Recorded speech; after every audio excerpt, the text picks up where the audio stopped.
please help me with the name. Kavish Kashmiri.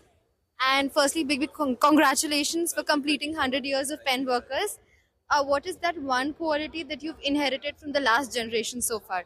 I'd say hard work is the only quality necessary for a successful business. It's the main quality that I think every individual should have if they want to succeed in life, and that's one thing I've inherited from the previous generations: how hard they work and how much effort they put into the business and how much they care about the growth of the business. So it's definitely something that I want to take with me and focus on as much as possible.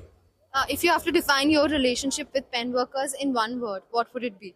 I mean, it's been a family business for us since I was a child. My dad used to take me to the factory, to the office, and I've grown up around this. So it's like it's always been a part of our life, and I think hopefully it always will be. Okay. And what have you observed so far from the customers? What are they expecting this time?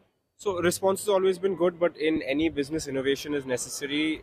They always come and ask us for the best or the newest product or the new launch that is coming out, and that's what we've tried to cater to. We've tried to launch as many new products as possible, being 100 years as well. We've launched a couple products that we thought that would really fit into their criteria and really help uplift our image even more. So that's what we were aiming at doing, because the customer wants more and more. Any one message that you'd like to give? Uh, Message that I'd like to give, not at the top of my head. I can't think of anything. I wish you all the best and you continue to take the legacy forward. All the best. Thank you.